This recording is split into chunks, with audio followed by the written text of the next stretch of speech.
Chill. I know that much. Pew. Long ago in a galaxy far, far and away on Disney Plus. Star Wars. Once again, a brand new series for Star Wars fans to complain about. It is upon us. Yes, what's up, Andor? And what's up, everybody? We reporting live from the forest moon of Endor, which is not too far from the galactical coordinates of Andor, where this new thing. I'm lying. I'm sitting here on my damn couch, and we all sitting there chilling too. Good morning, though. Good morning, man. I hope y'all are having a good day. As always, we about to talk about everything that's happened this week. Blurty. Now, there are a few things that we do want to discuss. First off, as you see, Andor was released evidently this Wednesday. I thought it was Friday, but I was just, I guess I just was off my rocker. Hey, look, congratulations. Looks like there's a new Miss Marvel on the way. This is kind of old news, by the way. I meant to talk about this last week, but I never did get it out. So, yeah, congratulations to Tiana Paris and her upcoming new Marvel, which hopefully won't be a DC fan. Looks like the Immortals, Mr. Immortal is racking up his people of color baby mama bingo here, which is pretty cool. And of course, we've got an epic episode of House of the Dragon, an epic episode of Rings of Power. Many things that we must discuss as soon as possible. So let's go ahead and get into it, man. This is the new Blurred Order on a weekly basis. Let's do it. We got the homie Nolly in the building. Special guest. What's going on, Nolly? We've got Yasmin, the queen, is all green. Yes, you see, not a thing. It is Talim as well. What's going on, homeboy? And Good Tie. Yes, man, is here in the building. And let's all go ahead. Somewhere laying in the back is the homie Steph. I think she's traveling, so she may have a little bit of difficulty. But either way, we're going to go ahead and talk all about these good old-fashioned nerd things. So stay tuned, guys. Let's discuss and let's kick this thing off. What's up, Miss Yvette? Hey, guys. I love the new Blurred Order. You should, too.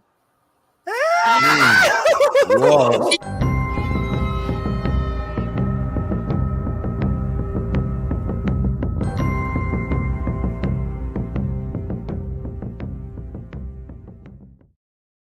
Can I just say that I never get tired of hearing Yvette say that, man. I know, right? I love hearing her say, and you should too. Yeah, and the look on her face. You see how she gives the spark eyebrow? Yes. Yeah. Oh, I love it. Man. It is so dope. Shout out to the homie Yvette Nicole Brown, who we hope will come back on the show, maybe even sometime soon, to talk about this upcoming final season of Walking Dead, which is a show that's been airing for about 100 years now. So hopefully we can talk about that. But this morning, let's talk about the fact that there is a new Star Wars on the rise, and it looks promising.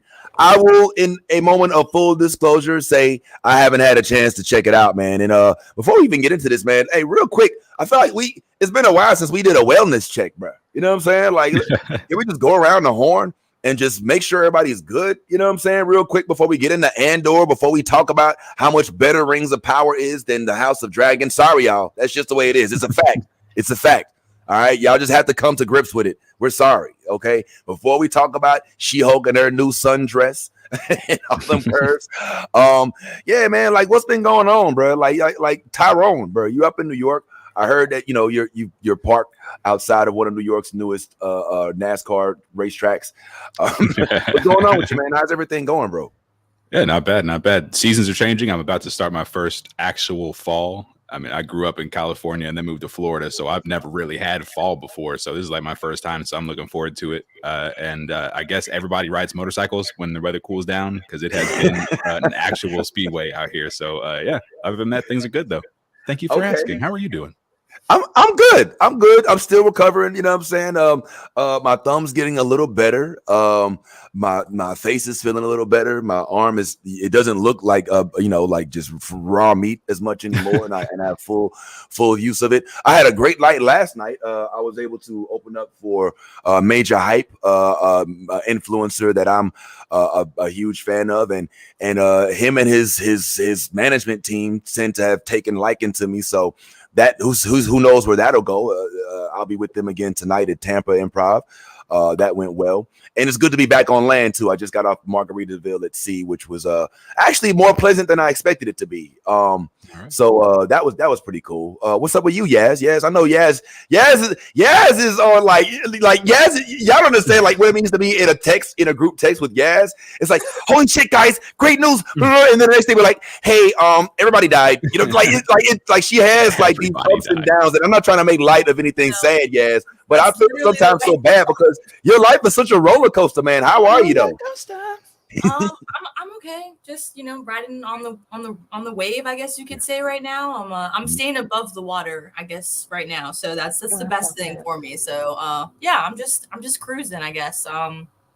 Yeah, that's a great way to describe my life though, is like it's literally like, but I mean, I don't know. I'm just trying to stay positive, I guess, and just keep trucking through it. I don't know. That's all I can do, I guess. That really is all you can do, man. And while we're catching up with folks, make sure y'all don't forget to like, follow, share. And if you're watching us on anything other than our New Blurred Order Facebook page, YouTube page, or Twitch page, please make that adjustment. Ty, what's going on, homeboy? How's life, man? As you over there, Yeah. whatever. Things are great over here in TV land. Nah, things are good. The family's good. My mom is pretty much fully recovered. You know what I'm saying? So I'm happy, man. I don't have any complaints really, man. Okay. All right. Well, how about you, Steph? While we got you here, Steph. It's Steph, shit. y'all. We are completes. Hallelujah. What's going on, Steph? Steph, man, it's been so long since we had a chance to like just rap with you, man. How are you? How's life? How's the move? I know you stay busy, bro. You stay busy. I'm good. I'm in your neck of the woods today. I'm in Orlando right now. You're in Florida. Yeah. You in the oh, that's right. You did say you was in the My bad. I knew she wasn't in Jersey. I knew she wasn't in Jersey. I didn't know if there was like a we in then we out kind of thing. You know what I'm saying? So hey, I'm actually here for a week. So yeah.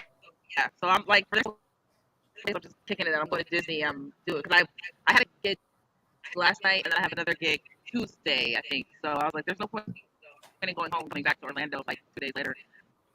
So, absolutely. You might even you could always relocate. We missed you. You didn't have to leave. But yeah, I wish I had known, man. You could have came to. Well, I mean, you said you had a gig last night, but I would have definitely. Well, I did know. I feel like a complete idiot because you did. All right, you know what? Let me just shut up, man. I'm fucking up, man. I did send you a text. You sure did. All right. It's the medication. It's a side effect of my newest prescription.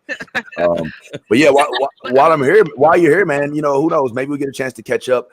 Yeah, man, you could have came to the show, but I'm sound like you were pretty busy, man. But yeah, man, that'd be cool.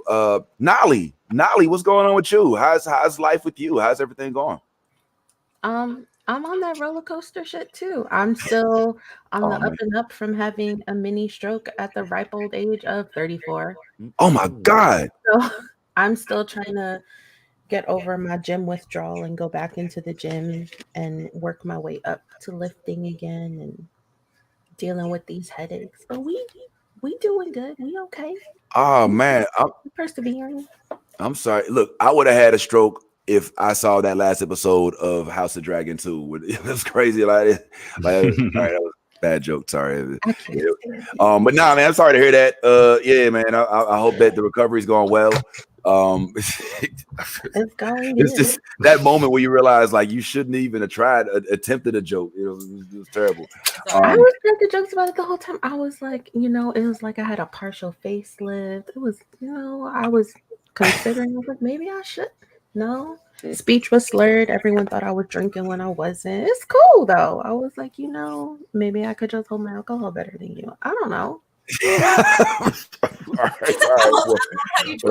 we don't laugh about it, we cry. So we crack jokes all the time. It's my favorite. That part. Well, listen, we're glad that everybody's here in good spirits. Wow, man, this is just a beautiful thing to see real quick. Well, while we're here, man, we definitely have a whole bunch to discuss because remember, last week we didn't even get a chance to go into She-Hulk at all. But of course, this week, we are amidst a brand new series that Disney Plus has given us, and it's looking fairly good thus far. Now, before we get into Andor, I think that we should probably talk more Andor at the end, since I don't think everybody here has seen it. But I will say, just at first glance, it looks like it's going to be promising. I am always, as I told Tyrone, apprehensive about any Star Wars saga that does not involve a main character with either the Force or a lightsaber. You know what I'm saying? Or a Mandalorian religion. You know, and so it takes a little bit more for me, but it's cool to see old boy from Narcos get his shine. But I figured we'll go ahead and start off with our fantasy battle, and then we can go ahead and get into She-Hulk, and let's come back and talk Woman King, and let's talk about the backlash Woman King is ensuing. Let's talk about the fact that it's, despite evidently talking about women, a tribe that enslaved Africans, evidently it's still a good movie, and the culture is really confused as to whether or not to support it or not. But I want to just say we are amidst two of maybe some of the very best fantasy series that we may have of our era. And so I'm hoping that everybody got a chance to see some of these, or at least most of us. If you've seen this show, why don't we do it like this? Why don't we do it like this? If once again you believe that the Lord of the Rings, Rings of Power, was a better show this week, then keep your hand down. All right, keep your hand down. If you believe that House of Dragon was a better episode this week, then put your hand up. All right, House of Dragon, if it's better, up. Rings of Power, keep your hand down. We will go ahead and drop the screen in 3, 2, 1, and go. Okay, all right. Oh! It's like The tie. Well, first of all, I think Stephanie is a hard no, or no, I didn't watch. I hate them both. I think Stephanie's a hard, and I ain't really seen either one of these shows.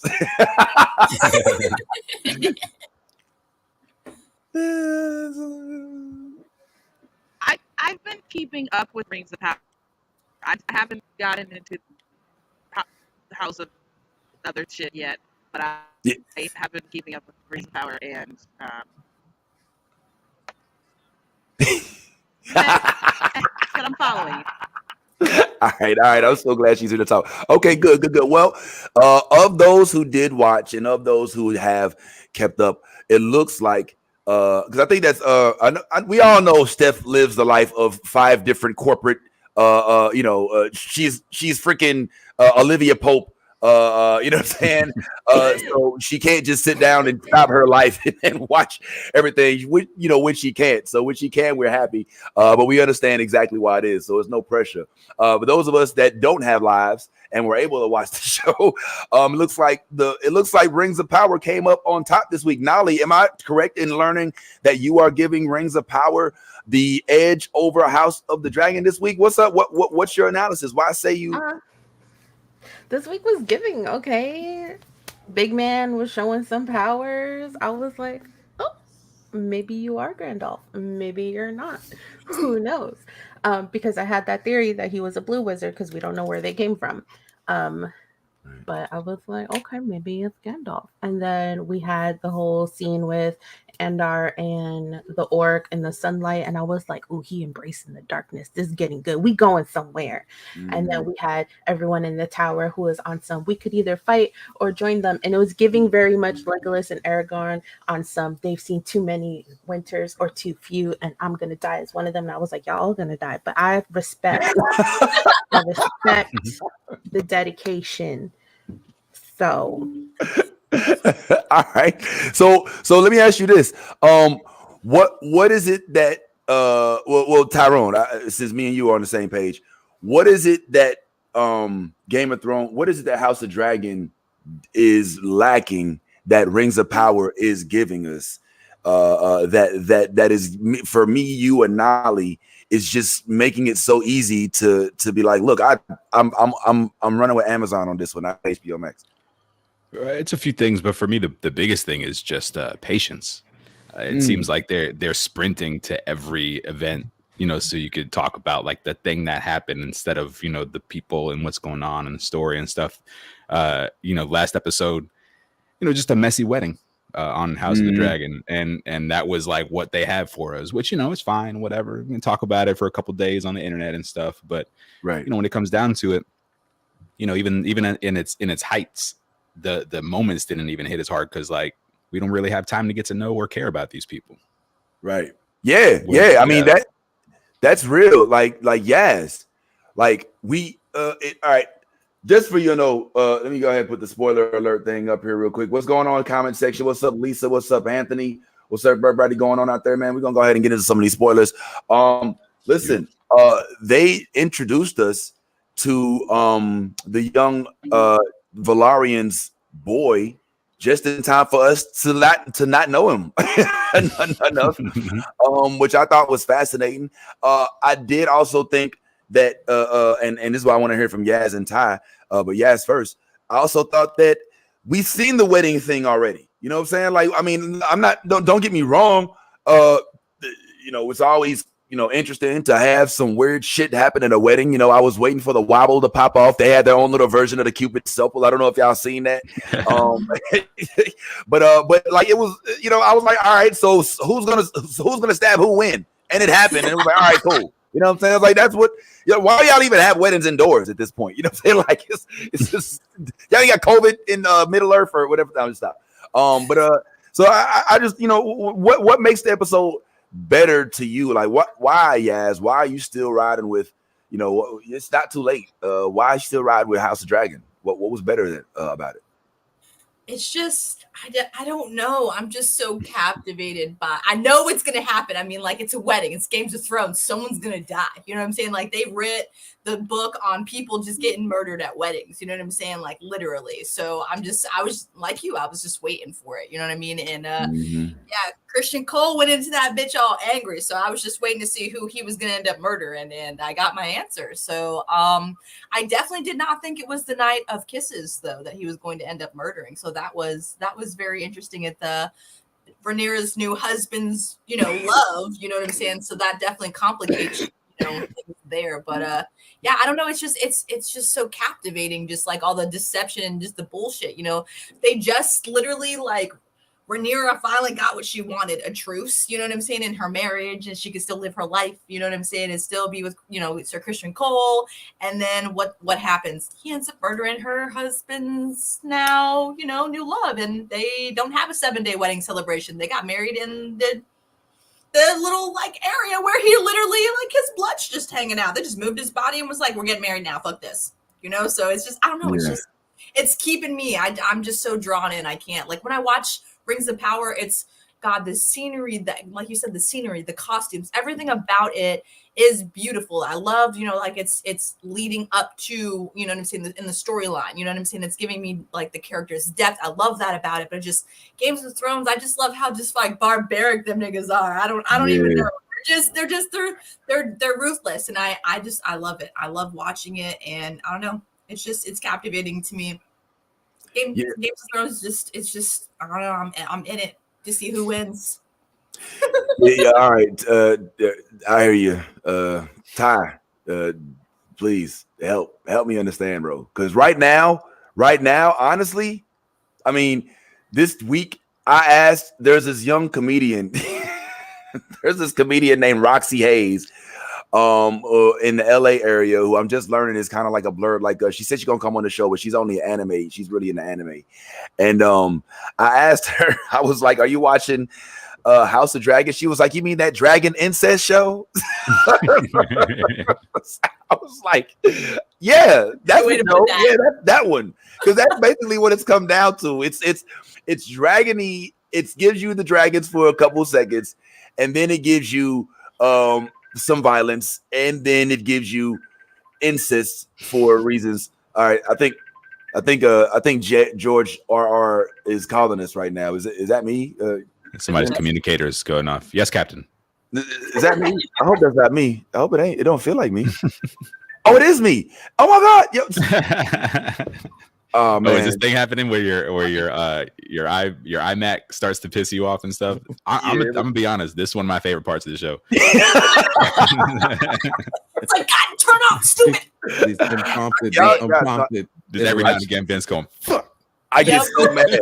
I get so mad with at electronics when they don't work. I'm like, what the fuck is wrong with you? What the fuck? Just work, yo. Why don't you just work? You know what I'm saying? But yeah, man, Ty, why you like Rings? Why did you like House of the Dragon more than Rings of Power this week? And why are you wrong about that? Well, I think for me, I've accepted the reality of why the shows are doing what they're doing. With House of the Dragon, they're moving like they're moving because they didn't have the luxury of coming off of a pretty successful run like Lord of the Rings did. They actually came off of, fans being disappointed and upset and betrayed and all of those different things. So I think with the writers, they were trying, their whole thing is we need to hit big as fast as possible to try to reel back the people that we lost. We need to grip them, we need to get them in, and then if we can get them in, and once we get them in, then possibly they slow down the story. Maybe this first season, though, I'm with Tyrone, does feel as though it was for fanfare. It was definitely more about getting that immediate appeal factor that they're trying to go for. So the whole point of this wedding was for that wow factor. Like that, the whole reason they showed you Joffrey Lonmont's face all crushed up and everything like that, and had Kristen Cole be the culprit, is because thus far Kristen Cole's been pretty quiet. Yep. He's been pretty quiet. He hasn't, like, his character arc looked like it might have stopped. Like it might have been like we were under the impression that Kristen Cole may or may not be a significant role, and they just threw him back in the loop and kind of shook everything up. So is he a good guy? Is he a bad guy? We don't know yet. You know what I'm saying? So I understand how they're moving now with Rings of Power. How do you go wrong with a $200-300 million budget? You don't. You have time. You have time to give storyline and do all of these things because you spend enough money to do so. And when you spend that type of money, you're going to dot your I's and cross your T's, because that is a hell of an investment to lose on, and nobody was trying to lose on it. I do believe that they are stretching, like doing very detailed work of explaining the story and everything like that. But we also have to remember that there is a vastness to this world that is not the same as House of the Dragon. Right now in House of the Dragon, we're just in Westeros. Yep. We're nowhere else. This Rings of Power is all over the continent of wherever they are. They're 1 minute they're in Numenor, next minute they're over here, next minute they're over there. So it makes sense why they're doing it, because it's on a more broader scale. But I don't think that it's a better show. I think the quality of the show is better. But I think House of the Dragon will grip us, will lure us in, and give us the same energy that Game of Thrones gave us in the first couple of seasons. And so, but right now I'm still on House of the Dragon until otherwise. All right. Well, y'all are 2 votes down. A vote That's down okay. this week. You lost. You got a defector. Thank you. So we're happy. Now, Stephanie, we know that amongst you, Saving the World, parenting, doing Black Improv Alliance, as well as, all the other extracurricular activities that you do to help better society, that you don't have time to watch the shows as much as we like. However, we always love to hear your assessment, good or bad, hate it or love it, of whatever show it is. So please shit on Rings of Power for us. So that we can laugh at it. Well, how you say you've been keeping up with it? Like, what are your thoughts? What are your thoughts? How bad is it? Okay, first, can y'all hear me? Put in headphones. Does Yes. that help? Okay. It's cracking up a little bit, but it's okay. You sound fine. I just don't find it super engaging. Like I'm following, and I want to care. I want to attach. I don't feel like it's written in a way that would make someone who's not already a huge fan of the series get into it. And I feel that way about a lot of what's on right now. Like it is written for the diehard fans. I don't feel like the writers are looking to appeal to someone who's not already there because they're into Lord of the Rings. I find Nori annoying. I find her annoying. I think she does too much. I think she's dumb. And I wish she would listen more often. The stranger weirds me out. He seems creepy. I don't like it. Is Galadriel the white woman? Yes. Yeah. Yes. She just does too much. When she dove off that boat, I was like, what are you doing? Like, now you're going to die in the ocean. Cool. I mean, I guess there actually is a problem. But she just seems like the kind of person, like, who wants to be a victim so bad that she's looking for something to fight all the time. Like, just go to elf heaven and relax. I don't feel invested in what she's doing. Or Arondir, is that the black elf? Is that Yes. his name? He's cute, so that's something he has going for him. And I just like I'm watching it, but I don't care. They're not making me care about any of these people or whatever they are. The thing I have liked most so far was the a black elf, no troll lady, the black lady. Dwarf. There's two. There's a queen and there's a dwarf queen or princess. The one that's married to the red her. Yes. I liked her. That's it.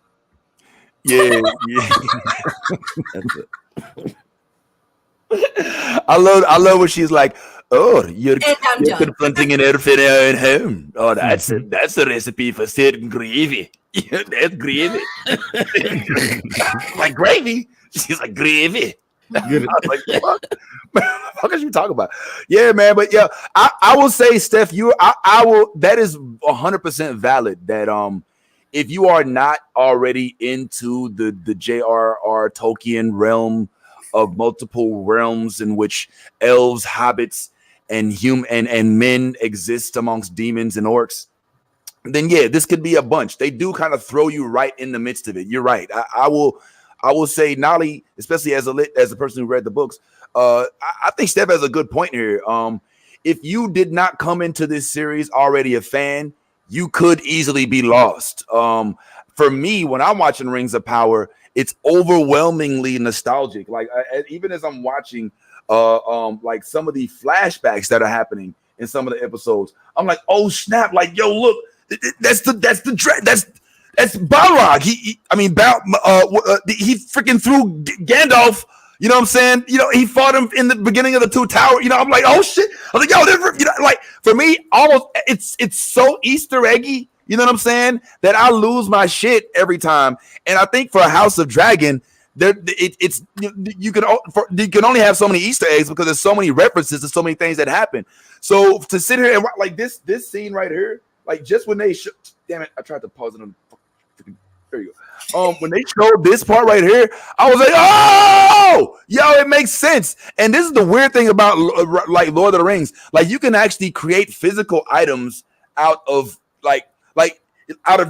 they'll make rings out of despair. You know what I'm saying? Like they'll forge swords out of sadness and shit. You know what I'm saying? Like you're like, how the hell does that happen? You know what I'm saying? So here's a point where in this episode they describe how this very scene, what happened here, ended up generating enough energy to start off some bullshit that ends up deflame. Maybe Nolly, maybe you can help me understand exactly what's going on here.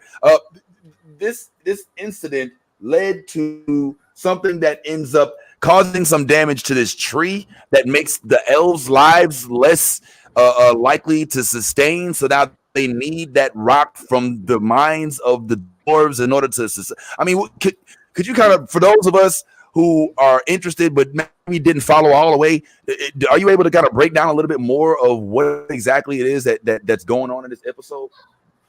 So I watched it last night at like 10 p.m. really high. So what happened was,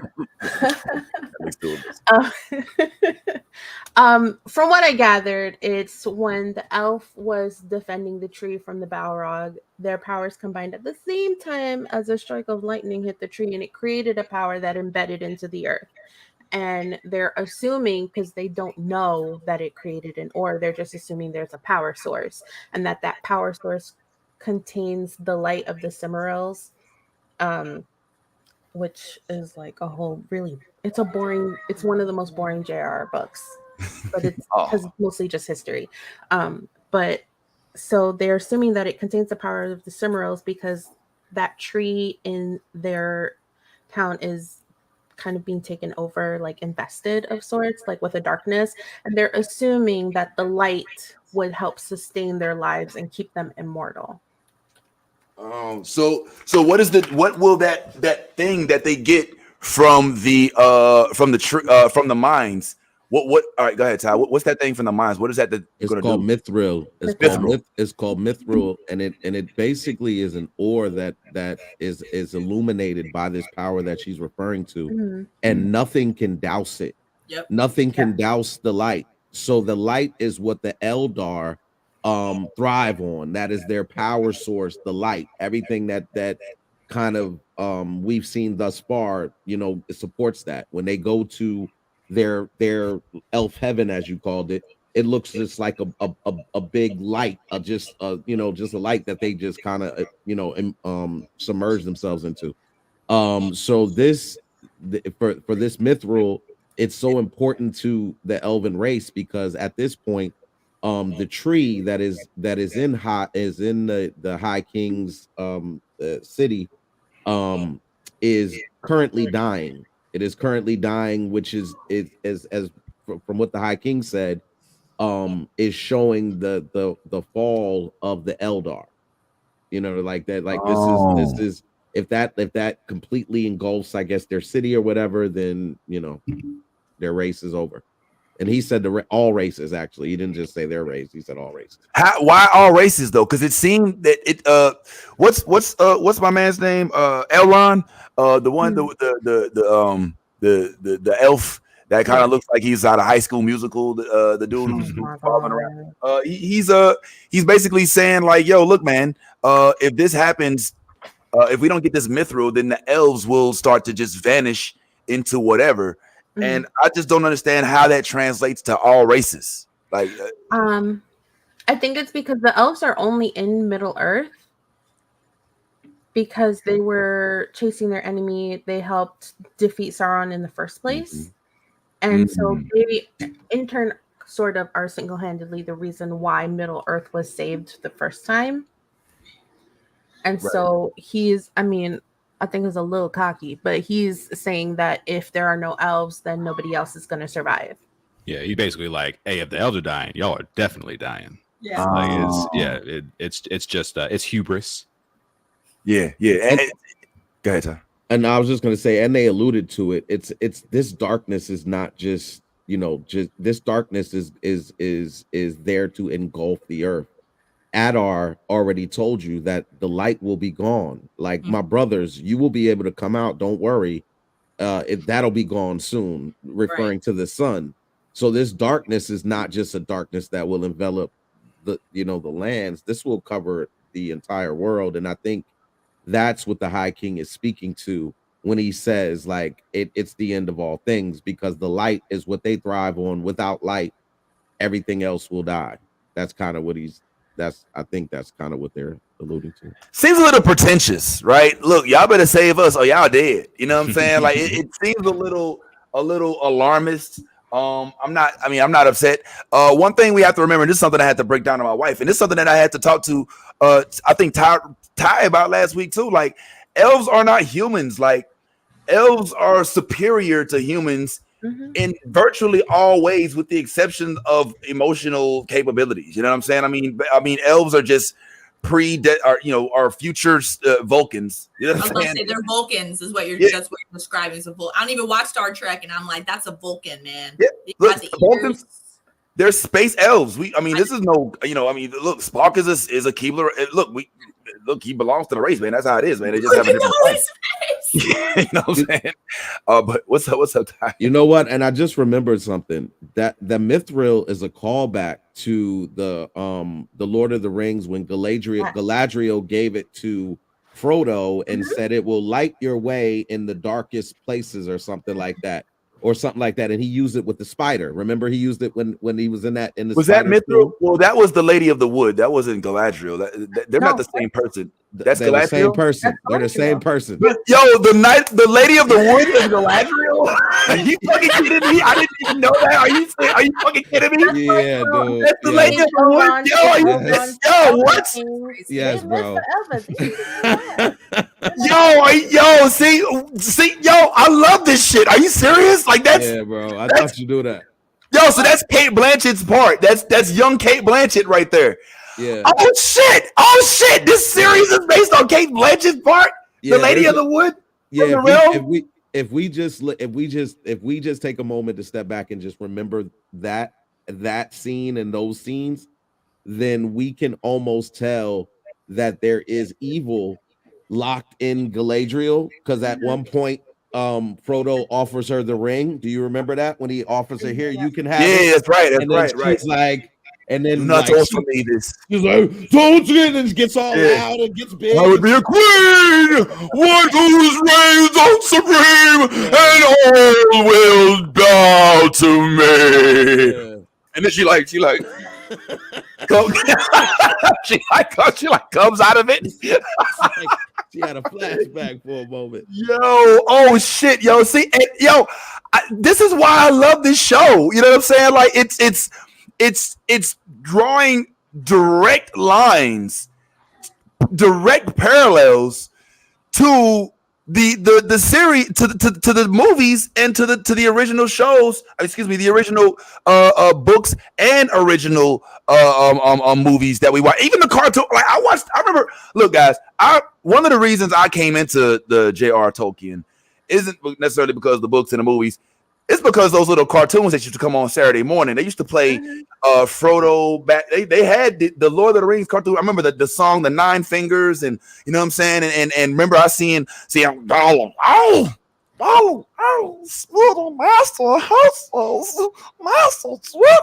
I remember seeing him in the cartoon. You know what I'm saying? And he bit off Frodo's finger and shit. I was like, oh shit, you can't bite off somebody's finger in a cartoon. This is for kids. You know what I'm saying? And I was just like, oh shit, this is cool as fuck. You know what I'm saying? And then they made the movie out of it. And so now you head explode emoji. Like I didn't even realize that was Galadriel. Like I did not even realize that. Yo, I want to end the show now. Elrond introduced her as the Lady of the Wood and Galadriel. She did. He did. I missed that. Yeah.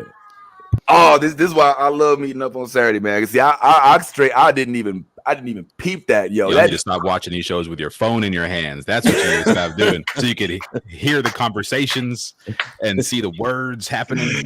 Yeah, probably so. I gotta stop watching it like this. I'll be sitting there like. Okay, so all right. Well, let's step even deeper into that. Okay, so let's focus on on Lord of the Rings, Rings of Power, just for a little bit. And let's just kind of break down this episode, and then let's go ahead and go into the House of the Dragon. Then let's talk about She-Hulk, and then I gotta hear the reviews directly from y'all about the Woman King and whether or not you think that all the hatred is warranted. Whether or not you think that it's we're being played right now by a group of white women directors who are trying to kind of sneakily tell us that we're great as long as we sell ourselves. You know what I'm saying? Like, so we'll definitely get into that. But before we do, let's just kind of all right. So, well, Yaz, you saw the episode, right? Did you watch the episode or did you see the episode? Which one are we talking about? Rings of Power. Rings of Power. Yeah, I saw Rings of Power. All right. I love it when you break down episodes, and I know Nolly's kind of already given us a little bit, but could you just tell us everything that you remember that happened in this episode of Rings of Power? Yeah. All right, so in Rings of Power, we learn that Galadriel is not only just like, just like head bitch elf, but like she's about to like embark on this journey, obviously, and she's got to figure out how to convince the queen and Halbrook in order to go on this crazy ass journey so they can save everybody, right? So she ends up, doing just that, and she convinces the queen to take some ships and some men, and we're gonna go and save Middle Earth now. But now we need the righteous townspeople to actually like stand up and go and like literally die for this cause, and the faithful people do, and we find out that Galadriel starts showing off some of her awesome talents in the streets, and she claims a lieutenant, and it's one of what is the Isildur is that kid's name? Isildur, yeah. Isildur be driving me nuts. I just want to smack his ass in the back of the head. I swear to God. Every time I see him, he just makes me smack him. Like he's just so he drives me nuts. And stuff. But so Isildur, he ends up, sneaking his way, finding a way onto the ship, and obviously it's by Daddy's help, who is the captain. So his friend, actually, his best friend, becomes lieutenant. He ends up fighting what's called Galadriel. She shows them how to basically defeat orcs in the street and shows off her talents. And basically all of the damn soldiers are just like wooed by how amazing she is and just like how badass she is. So I thought that was a pretty cool part. And then we get to see Nori and her giant guy, trekking on this fucking journey that they're on. And he ends up hurting himself by saving them from some big ass wolves. Like I didn't even know wolves look like that. Definitely understand why Heartfoots die from wolves, because that shit was kind of like, that was scary. So we get to see him defeat 3 of them, and he slams down and like basically does some like Hulk stack shit, and makes it like just scares the wolves away, which was kind of freaking cool. But he ends up hurting himself, and the only way to heal himself is he puts his hand in water and does this weird spell thing, and ends up turning his hand in ice, and Nori ends up getting herself caught in that, and now she's all like terrified of her big old friend and shit. So that was definitely interesting to see. What else happens? Oh, we get to see, oh my God. I officially think Doran is my favorite character. I'm just gonna like put that out there for everybody. Doran's my favorite. I don't care what you guys say. The little man, I love him. I don't know why. He is so like, he's great. He literally convinces, he goes and, hears out the elves about their proposition for what they need. And when he goes, he ends up lying to them and telling them that their table that they're sitting at was very is something that is, just sacred to their people. And, and he comes up with this grand gesture of a lie, and actually convinces them to give him the table, into good gesture of him trying to, in good faith of him trying to help them save their people. So, I like the fact that, him and what is this guy that's next to him? The elf. What is his name? Elrond.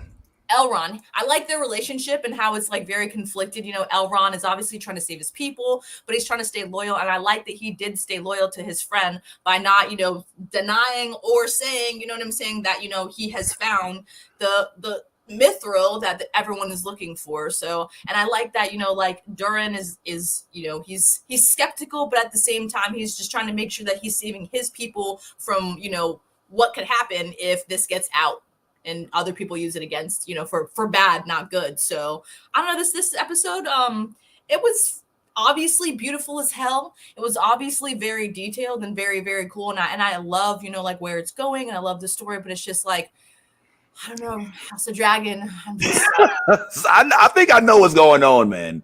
I think I know what's going on, Ty. I think I know what's up with Yaz. She's smitten, yo. She like Matt Smith. She like the character. Matt Smith. She likes Matt Smith. She likes the dude who what's his name? The dude who's on the horse. This dude right here, I forget his name. The dude that's on the horse. Yeah, she's smitten. She's choosing these series based on who she's attracted to. She don't like elves. You straight like was like singing with her vagina. That's why she. No, not how it goes, bro. Not how it goes. Okay. She craves Hey, look, silence. we've done it. Look, she got a whole ass on her, homegirl. You know what I'm saying? Like she went up a whole notch this episode. I was like, okay, all right, I see. All right, look at the body. It's given. Vince, Ty, real quick, and then Steph has a question of the day that we want to get to. So, real quick, Ty, I saw you had your hand up. Well, real quick, I just want to say you have it totally wrong. Yaz is not smitten with either of those two. There's only one man for Yaz, and that is Bumpy Johnson. That is Bumpy Johnson for sure. You just lost your high standards. You're not bumped down a notch, bro. You did not.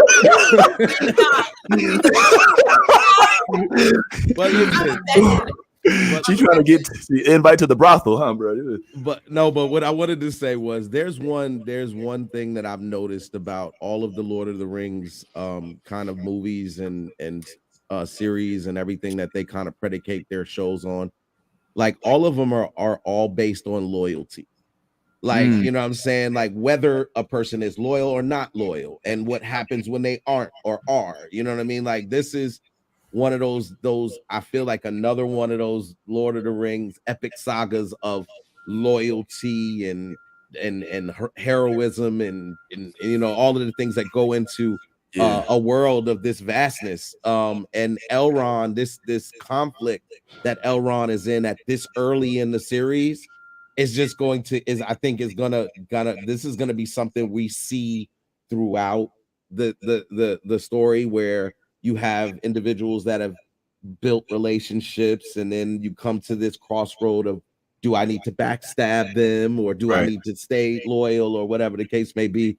And right now, I think that's what we see Elrond going through, is this do I stay loyal to my longtime friend, and do I do that at the risk of killing everybody, of letting everybody die, basically. So that's a hell of a position to be in.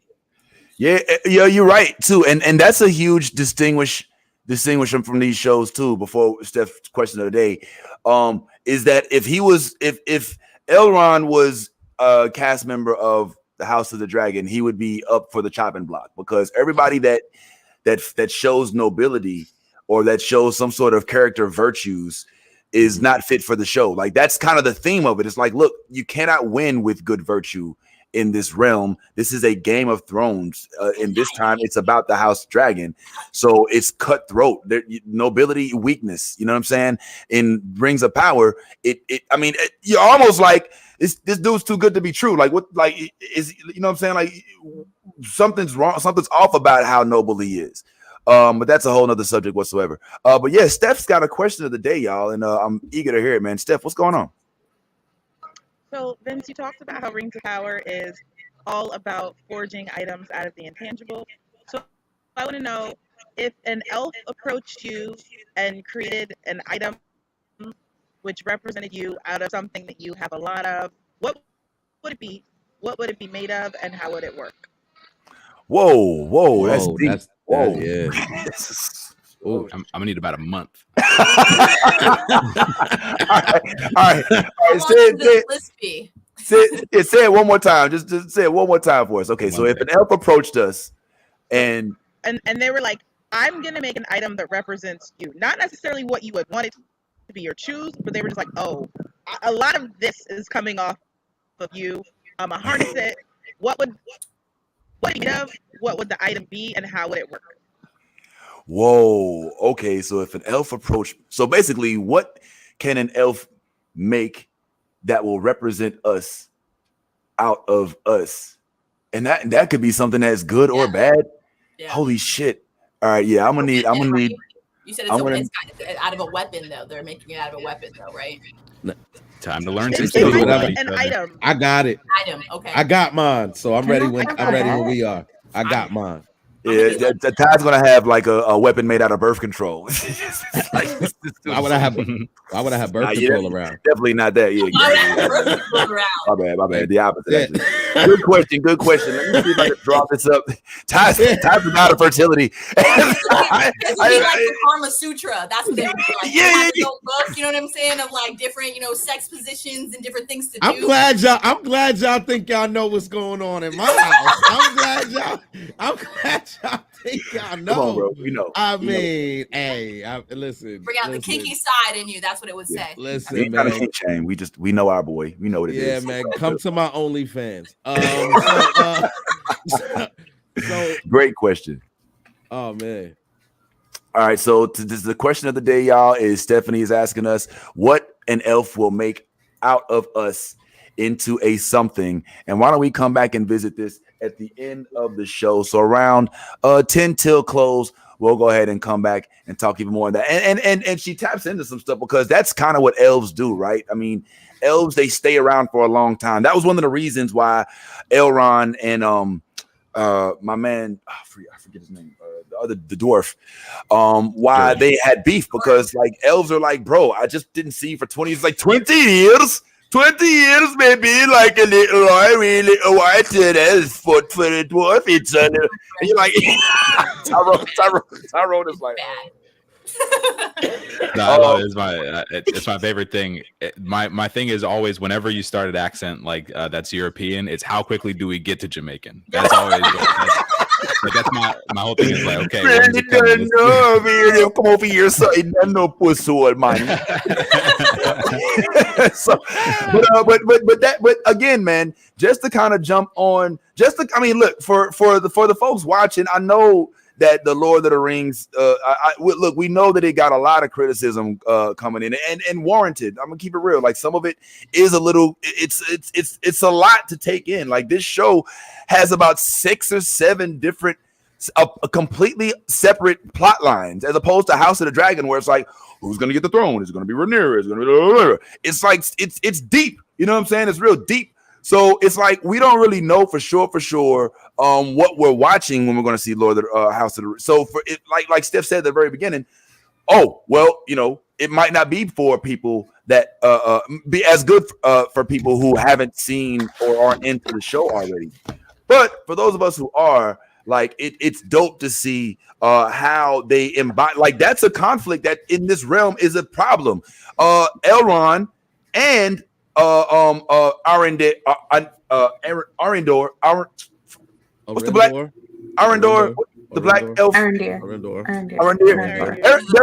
They're both having, even though on different scales, conflicts with human beings. In that they remember in the original Lord of the Rings, what they call Striker, but Arendor, all these Aragon. Yeah. Aragon and the elf, Liv Tyler, they weren't like they had a relationship, but Liv Tyler is like, she lives to be thousands of years old. You know what I'm saying? And Aragon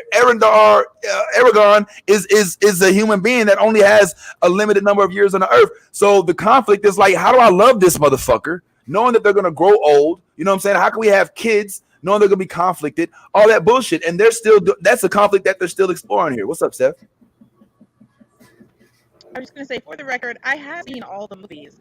I just didn't do like a homework review to watch them, and I would have loved for them to have a clearer follow through of movies to the show. I feel like it was kind of just assumed, like, oh, you remember all this shit, or you can watch it, or you're into it. It's only been like 25 years. Right. That is like, true. can I get a Legolas cameo to make me care? I don't feel like they tried very hard.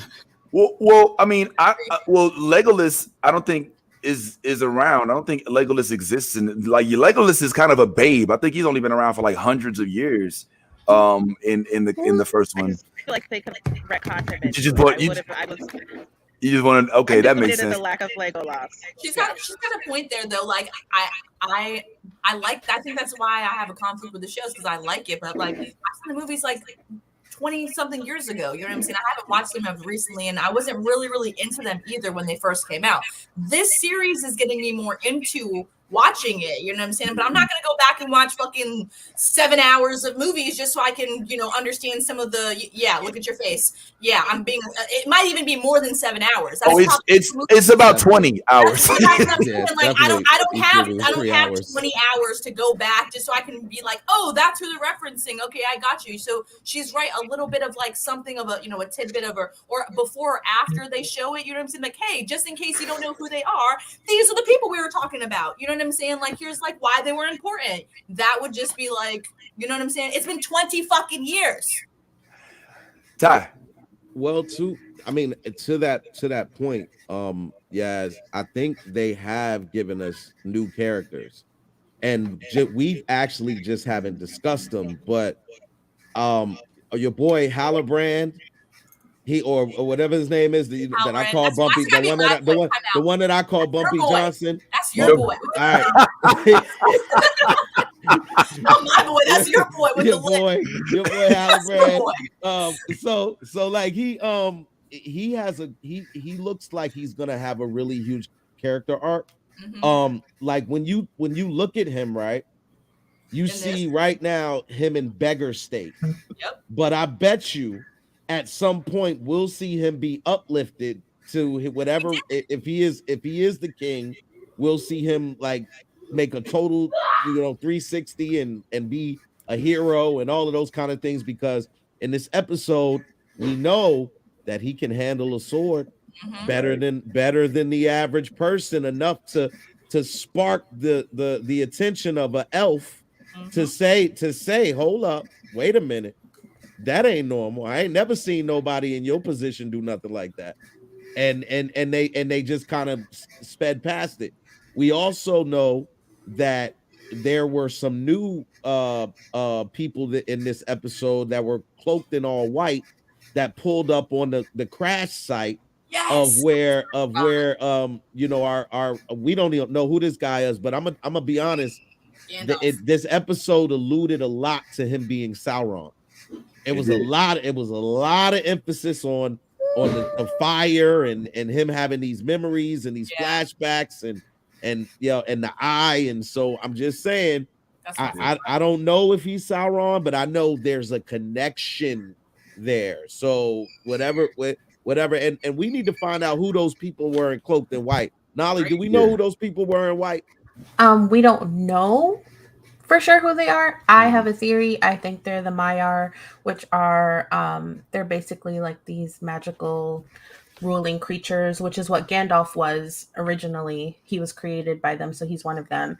And they basically created, Saruman, Gandalf, and a bunch of other wizards, which is why we don't know where the blue wizards came from, because they kind of like just pop up out of nowhere. So that's who I think they are. Could be wrong. Okay, that would make sense. I agree. This is reading is fundamental. The people. That would make sense.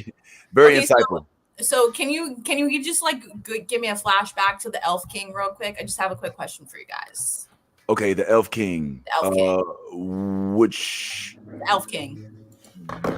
There's only one. Oh, the High King.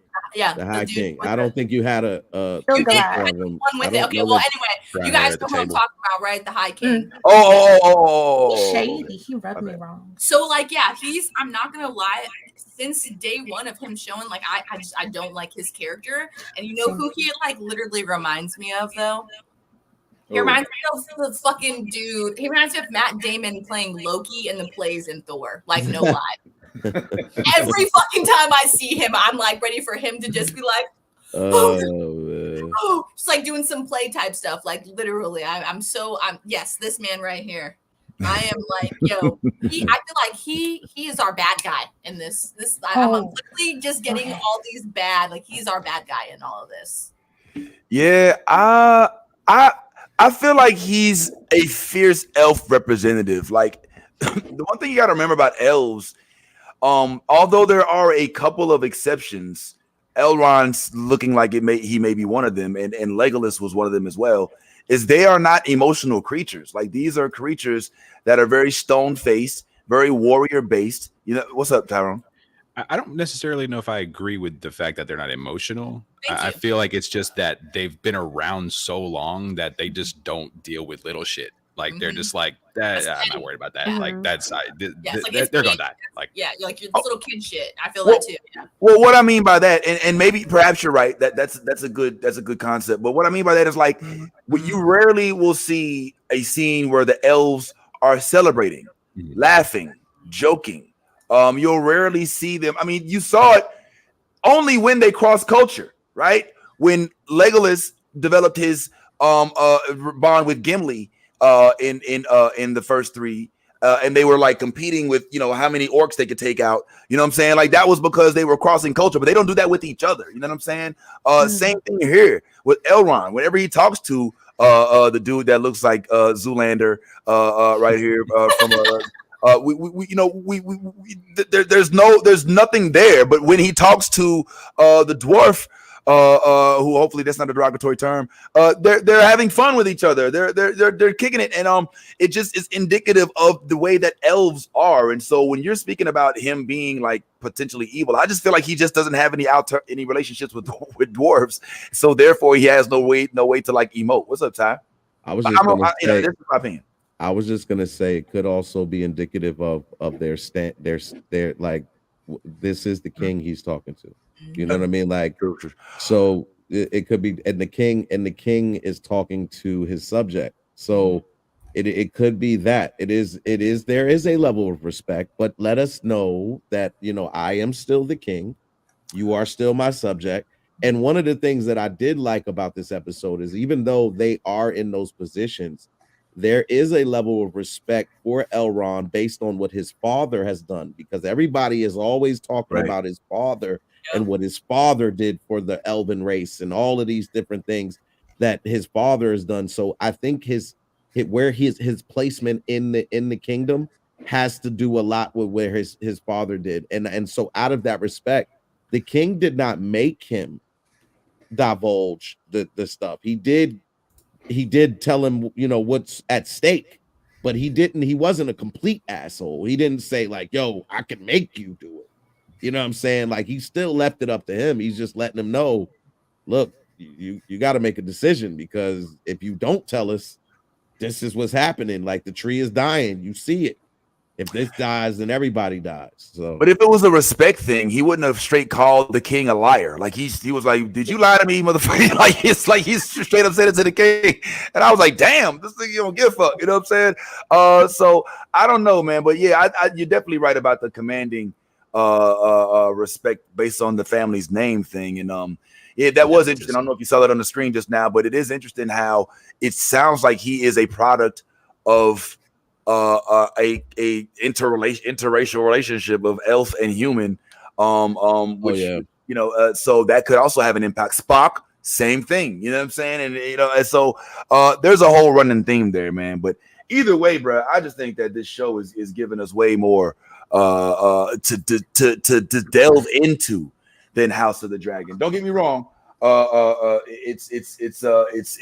it's not like completely towering over it, but it's definitely inching over it, in my opinion. And so it's towering over it. Nice pun. Nice pun. All right, guys. See you later. See you next week. But I am tempted to believe Nolly's theory here before we go on to House of the Dragon.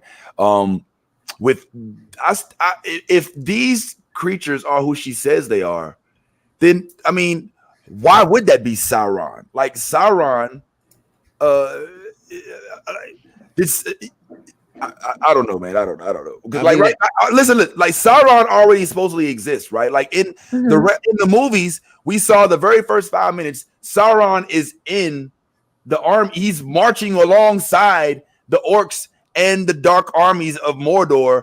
But I don't know if that scene is because, like, remember, Isildur, yes, Lisa, that is Aragorn's descendant. Isildur is the one who ends up cutting the finger off and getting the ring. So we know that Isildur eventually will be the one that holds the ring that goes to Frodo, that goes to Bilbo. And right now we're kind of watching his story, his character come into his graces, which I think is pretty cool. Actually, I think they're doing a good job of telling his story. I do think it's weird that he got caught on that boat with that dude, you know, and then have to rescue him and did all that weird shit. I thought that was kind of fucked up, but you know, these things happen. I have a theory. I have a theory when it comes to Sauron, right? I think that because I don't know his name, but I'll just say the tall man. The tall man. I think Sauron is actually just a darkness and a power or a form of evil. Like, because we know that in this fantasy world, those type of things exist. Like, Right. so I think there isn't that Sauron doesn't actually have a physical form, so his essence can be transferred from I think from one body to the next. And I think the sword that is that the young boy has that operates off blood is kind of me and Tyrone were talking about this, is similar to what the ring does. It corrupts the host and at some point makes you a host for Sauron, I something see. that he can inhabit. So I think that the tall man does. That's, like I said, there's a connection there, but I think that evil aspect of him is probably at some point going to be removed by the people that Nali said, since they are the ones that develop these wizards. And this may very well be Gandalf, but that power, that evil that was emanating from him also has to be removed, but it has to go somewhere. So like that, yeah. So I think that's what we'll find out is that Sauron can be a many people. It just You're not wrong, because so Sauron is actually a Maiar as well. He's one of the mightiest ones who in turn uses his magic for evil. But he does, you know, like, we don't see him in physical form in Lord of the Rings because his power is just dwelling and gathering strength to come back. So he doesn't have to stay in a physical form. He does go elsewhere and comes back to it. So I want to know where he is now. Oh. So that dude we saw couldn't be Sauron, that evil looking dude? No. Okay, all right. Can we The talk evil- about the statue that they found with the sword and everything of like Morgoth, whatever that thing is. Morgoth. Morgoth.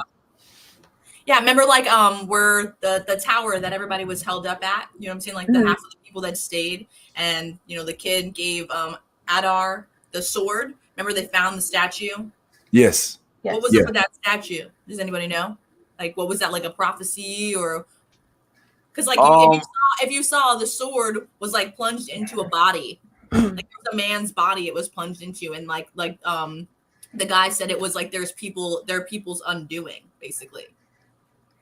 Yeah, that was something I didn't completely understand.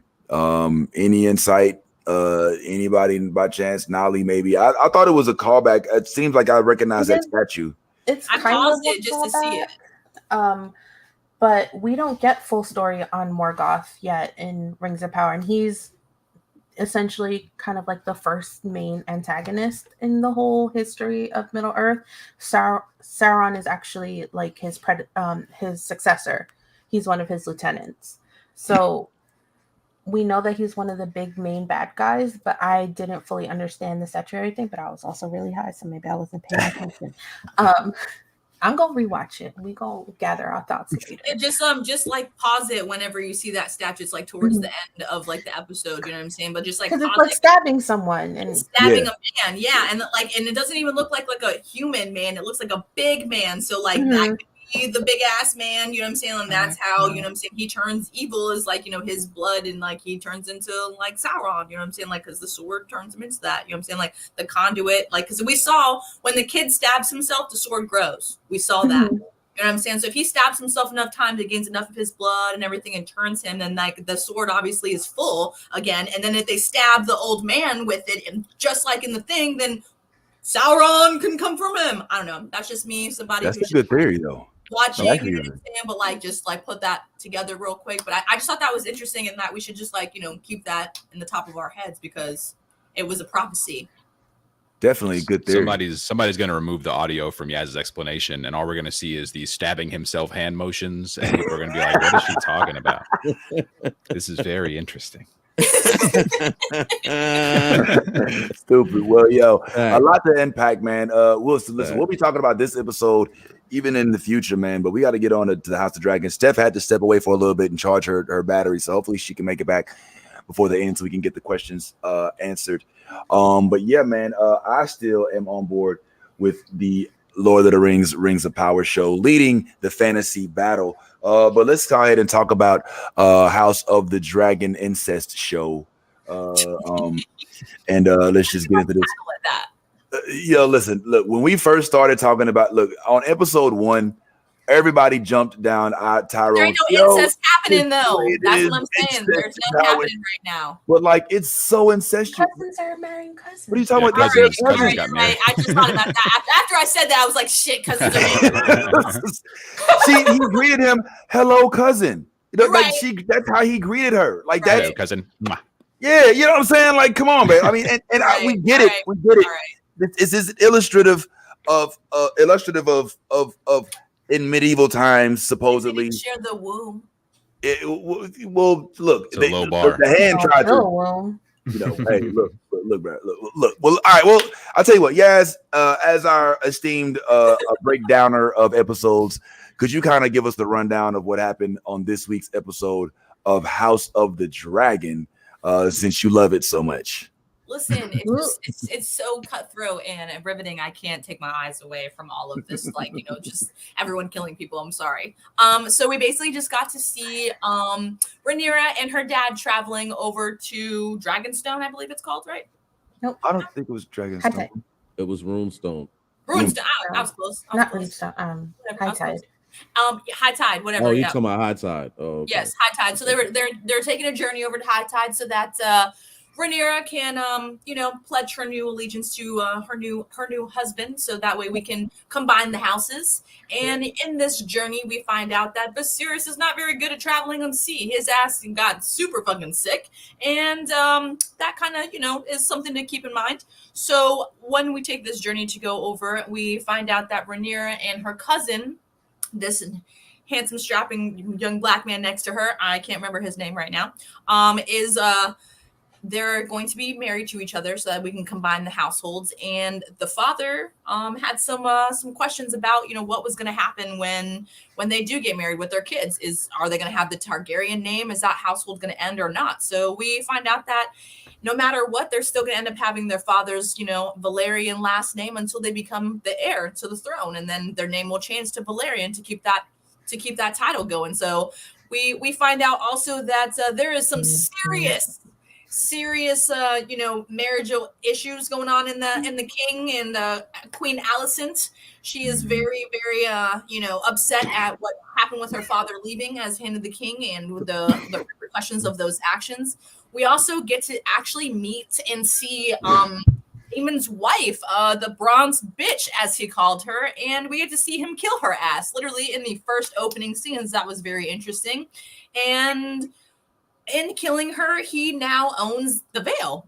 Whenever his title comes into play, when she gets her throne. So not only did Daemon secure, being the prince of the kingdom, but now he's also the heir to the veil. So there's a lot of things going into that, because her cousin also is in rivalry against Daemon about who is going to get the veil and take over, that kingdom after this lady just died. Lady I don't remember her fucking name, man.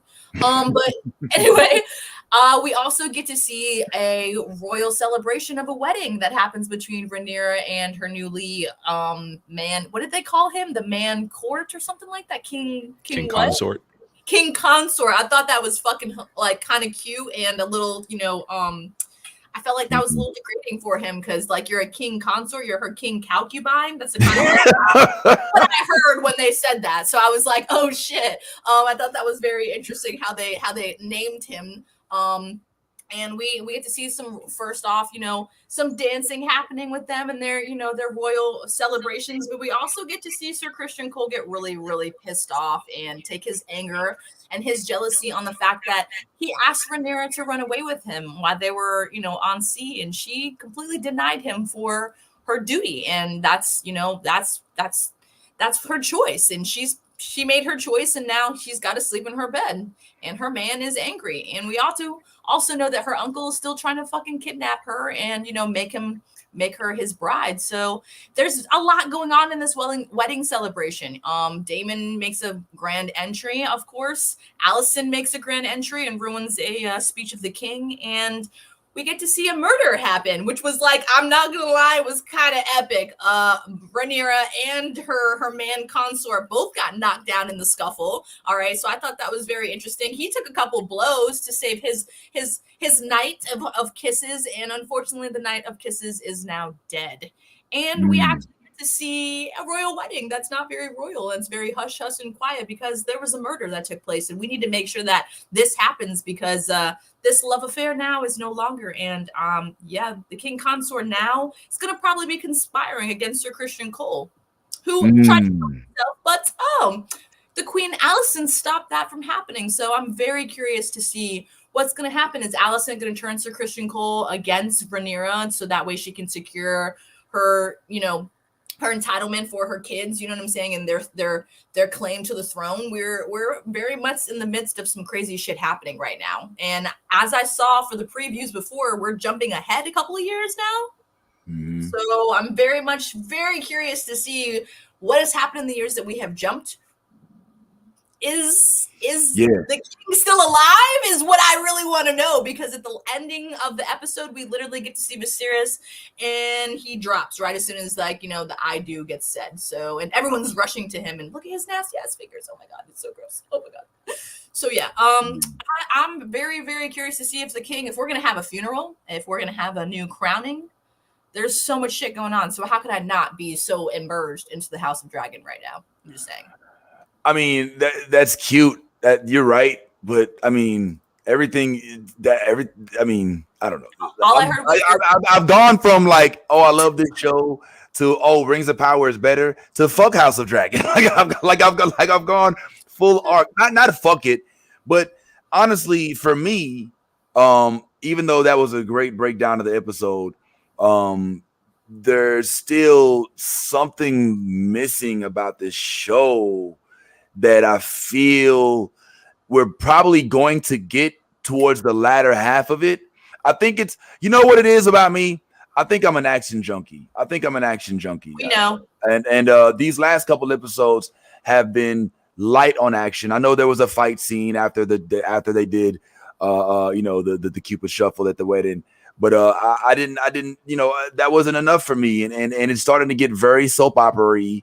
And I know that's kind of how House of the Dragon is with Game of Thrones, but it just is like, I'm just like, all right, man, you know what I'm saying? Well, will you hit somebody? You know what I'm saying? Well, don't use the dragons as an Uber. I want to see them used as a battle, for battle. Got like almost a mountain. Be patient. I'm just saying. That is true. You know what I'm saying? Like in the middle of the wedding. All right, well, How more action do you want? Like, first he was like, duh, dude's face was already, like, his eye was already. Yes, that was 10 seconds of the entire. It's an hour episode, yo. These aren't 30-minute episodes. It's an hour. You know what I'm saying? And they didn't even show when Daemon, like, they could have at least given us the brick to the face. You know what I'm saying? Like, all they show was him picking it up and walking over to her. Maybe I'll play too many video games. They cut the fish. We got to see it. They cut the fish. Tyrone, what's up, man? Nolly has some information on how Sir Christian Cole gets killed in the books, and I think, Vince, it'll make you be like, "Oh, okay, that's what I was waiting for." Nolly, do you want to let them know? Night of Kisses, dude. So he doesn't die at a wedding. They have 7 days of tournaments to lead up to the wedding, and Christian Cole and Joffrey have a duel, and he kills him then. And so I think they're just trying to, because they want to do time jumps, they're just squishing as much as they can into episods. Joffrey? Yeah, the Night of Kisses. Yeah, in the books they actually battled, and Sir Christian Cole kills him. They partook in a round of fisticuffs. It kills Joffrey. So listen, the knight is that's named his Joffrey name. murdered. His name is Joffrey. Yes. The one that got his Joffrey face. Monmouth. His name is We Joffrey recycle Monmouth. names here, okay? Yeah. We recycle. Oh, Yeah, there's 5 names in Game of Thrones, and they Right. just use them over and over again. Apparently. So it wasn't. So what they gave us in this episode doesn't check with the books, and it was. So in the that I would have preferred that. That. But instead they give us this dude who looked like he was off his medication. At first I was like, yo, that dude is he's about that life. Because remember, his boyfriend went up into his ear and was like, yo, we got to look out for our people. You know, you got your girl, I got my boy, you know what I'm saying? So let us pledge right here to do whatever it takes to keep their secrets. And in my head, I was like, oh, so my man translated that as, oh, we got to die. Because we are the secret. You know what I'm saying? So he was in his take feelings. you out first. Yeah, it was then I'll totally take me out. Yeah. And that's how we protect our people. Like, that's nobility. And I thought that was dope. But then when Allison came in, I was like, oh, what the fuck? Why? They are really mind fucking the shit out of this dude. What's up, y'all? So I have a question about this. Remember when we like started the tournament and we like got introduced to Sir Christian Cole and everyone's like, he's Dornish. You know what I'm saying? Like everyone was like, oh, the Dornish. You know what I'm saying? Like what is it about the Dornish that people don't like? I'm like starting to, is it the aggression? You know what I'm saying? Because like literally we saw him just snap. You know what I'm saying? Like in an instance. Like he was straight and then he just fucking snapped. Like he Targaryen, like legit, like freaked out.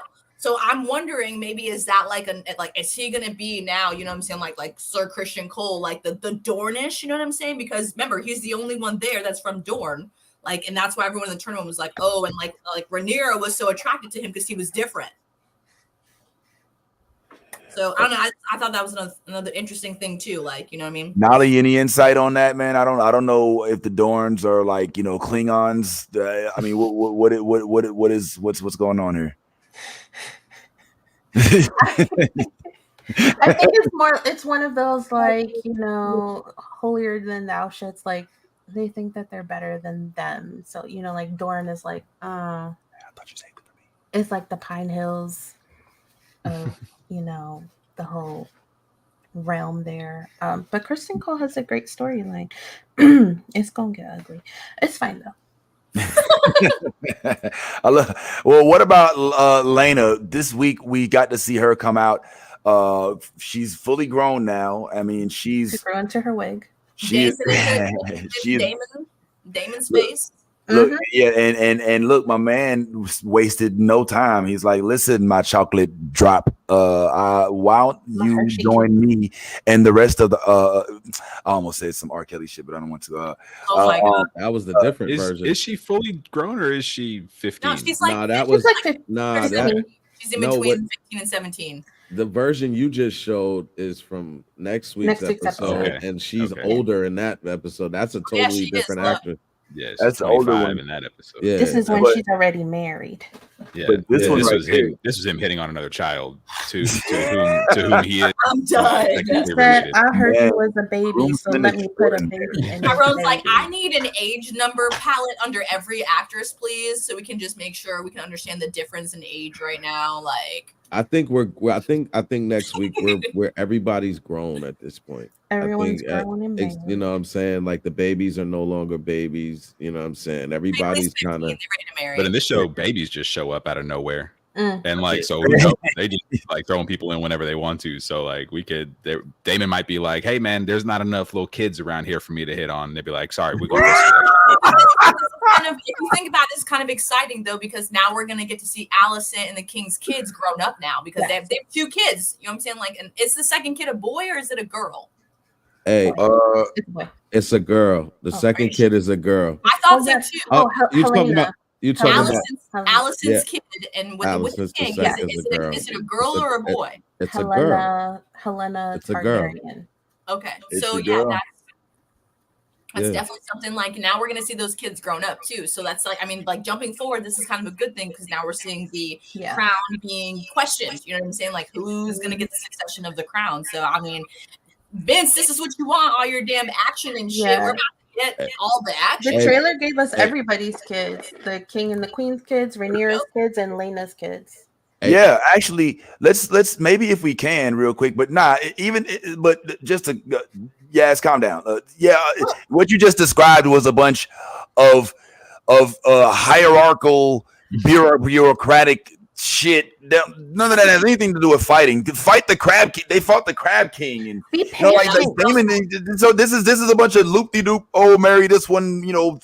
This fuck all that shit, man. Get the sword out and decapitate somebody. Fuck. Hey yo, this shit's 23andMe. This show. Hey Vince, we can't go this episode without talking about the dopest entrance of a black family. Period. In the history of Westeros. Like when the Valerians stepped in the room, like that whole scene of them coming through them doors. Deep as a motherfucker,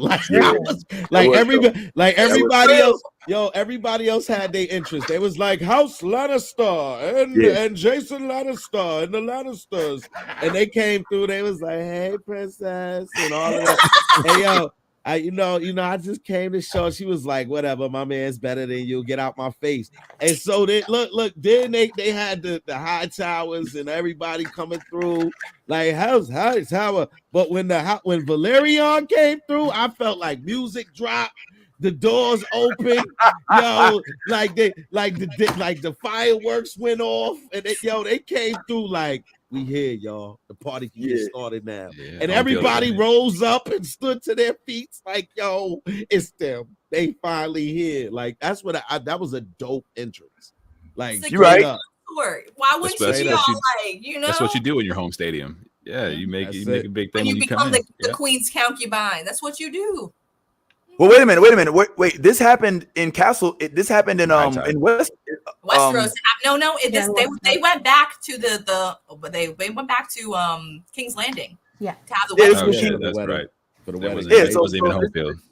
Yeah. Sorry, it happened in like 30 seconds. It was hard for me to realize that they traveled an entire continent in that time. They rode on dragons. Oh, that's right. The dragons were there for like 2 seconds. Shit, that's right. I must have blinked while I was watching the show and I missed the dragons. My bad. Shit. He's like, I'm all See, me and him were so caught up in JR. We ain't messing with George. But that is kind of what made it so epic is that they were on other people. They were not at home. Not on their turf. Yeah. And they walked in so majestic and just real quick in a moment of candidness, we needed this as black fans of Game of Thrones. I'm just gonna keep it real because there is something about the original Game of Thrones, even though they did give us my man from the army who had been castrated, Grey Worm, and they did give us Khaleesi's assistant who both very great actors, and I don't want to take anything away from them. I mean, this is a different level of black boy joy, so to speak. Like they're like some of these folks look like my uncles, you know what I'm saying? And like very, very relatable. And to see them so powerful, majestic, and intelligent at that, like, I mean, it doesn't go beyond the pale that there's a lot of strategy that's being thrown around with these houses. Remember that how they were talking, like he talked to his wife. He was like, man, they're gonna marry this kid. And then once they marry him, they're gonna have access to this, access to that. And she was like, bro, but your son don't like pussy. You know what I'm saying? Like he has different appetite. We ain't worried about all that, right? Different appetite. It ain't got nothing to do with it. You know what I'm saying? Like we got to get up in this house. You know what I'm saying? And that's the game. And so he's a part of that. He's not some idiot. You know what I'm saying? Or he's not a little finger, or he has like damn near Tyrion type intellect. And it's good to see somebody of melanin descent strategize. What's up, Tyrone? You have a little finger now, though. We do. Oh, we do. We sure do. We didn't talk about that, and we'll talk about it. I wonder how we're gonna feel though when because we know that things don't work out for the Valerians or the Valerians, period. Right. So like, I wonder when we start to see that shape up and start to see things take place that do not work out well for this family. I wonder how we're gonna feel then. You know what I mean? Because it's like, yeah, we see us here, and then we're like, oh shit. Good point. These folks do not make it. Now they just sounded the alarm. I can't say nothing because then it's a spoiler. Yeah, don't. Yeah. Read. I think your 5-arm alarm may have been a spoiler enough when you just now. But yeah, man, you're 100% right, man. That's true. I haven't thought about that because we definitely don't see them in Westeros. They're gone. Yeah. You know, so could this event that just happened though be the reason why? Could this have turned the tides for them? Because remember, he was in love with that boy, and he literally just watched his new wife, aka cousin, your man, just fucking kill him. Yeah, brutally and publicly. Yeah. Next week is what turns the tides.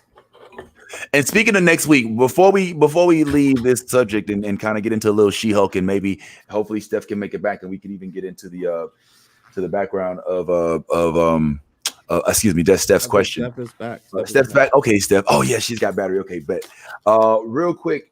First of all, shout out to the comment section. If you're not watching us on Facebook, the New Blurred Order page, or the YouTube New Blurred Order page, or Twitch New Blurred Order page, or the Twitch Comedy Hub page, then please switch over. If you're on my page, please switch over and watch us and follow us and all that as well. But I figured let's just go ahead and watch next week's episode trailer for Game of Thrones and see if this can get us excited, because it looks like we got a flash forward thing going on here. So let's go ahead and peep this real quick. Welcome back, Steph. Good to see you. Let's go ahead and we should address the latest developments in the Stepstones, my lords. Where, I wonder, is our Prince Daemon? It was a decade ago, and he has since left the region undefended. We have left it undefended. My queen. What are children but a weakness? Through them, you imagine you will persist forever. You will be our king. We are the blood of old Valyria. But for them, you surrender what you should not. A father compromised by the acts of a son. To have one child like that is a mistake. To have 3 is an insult. People have eyes. The consequences of an allegation like the one you twirled would be dire. Dracarys! Whoa.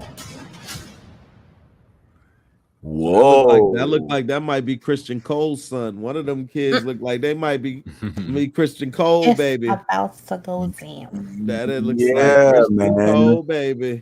There's a lot to unpack with that, man. Wow. What a difference 1 week makes in the world of Game of Thrones. I mean, of this. Like, I mean, if I could, man, let's just take a look at that again. Like, I saw a grown married Daemon and the young lady from the house of Valyria. I saw Aegon, who looks kind of like Timothy Chalamet's little blonde brother in this episode. It's a lot. I saw a new baby dragon. Are they having are they making new dragons? Is this what are we procreate?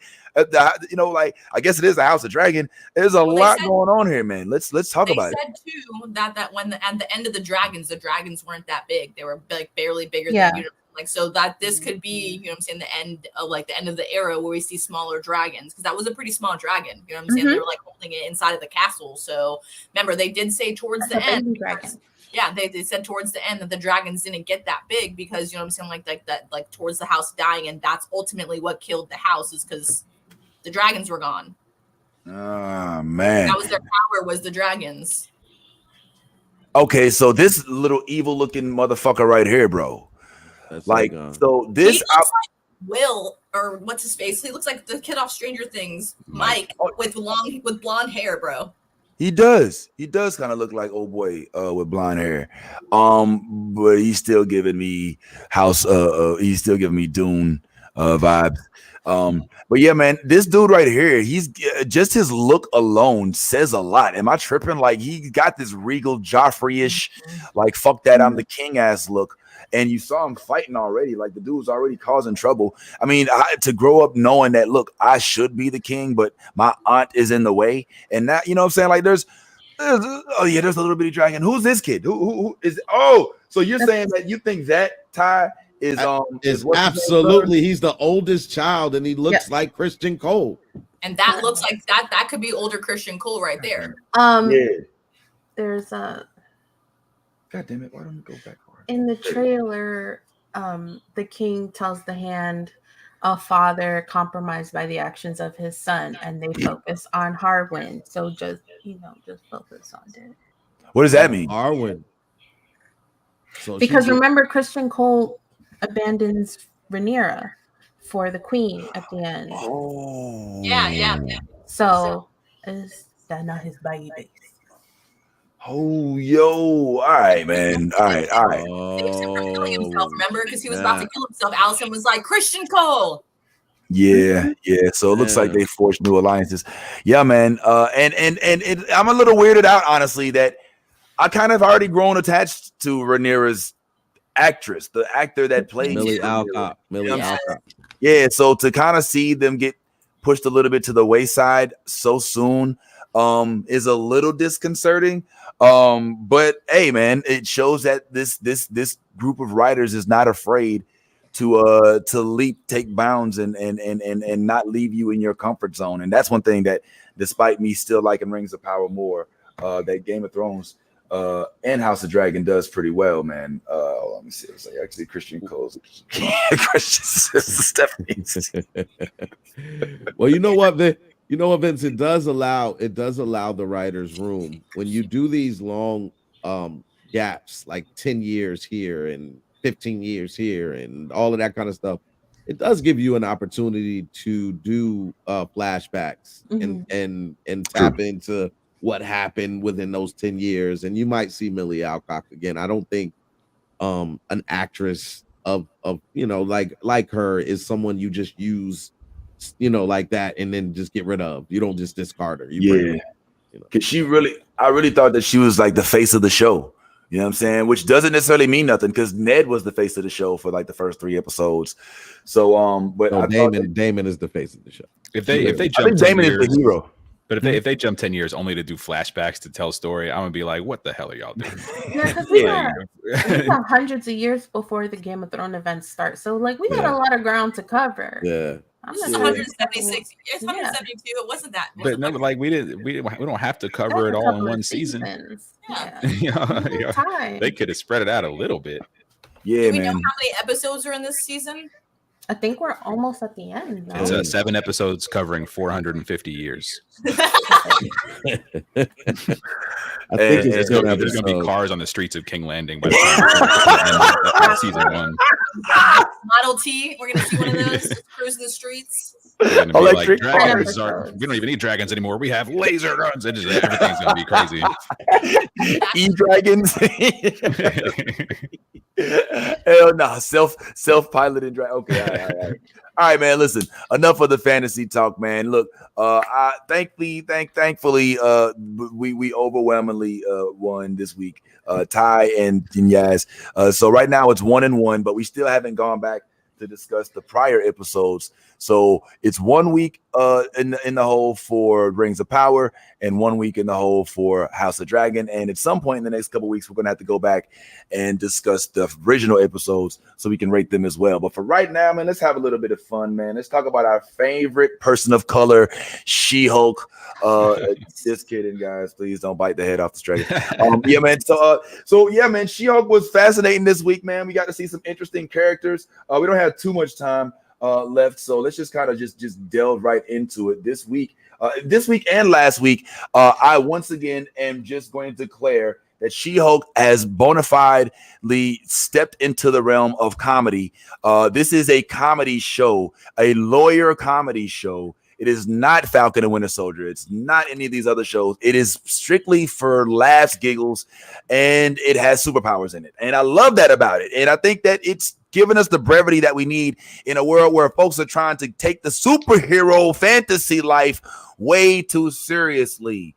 I love superheroes. I mean, everything we're seeing on the screen right now, I love it, but I also recognize the imagination aspect of it. And I just think that right now there's a little bit of a bit of too much seriousness coming into the realm of these superheroes, man. So I just want to address that real quick. Anybody in the comments, anybody in that ever sees us, like, as much as we love this stuff, I don't expect to walk out of my house, get hit by a car, and be represented by a giant green monster, because they don't exist. I will love it on a show, and that's why I like this show so much.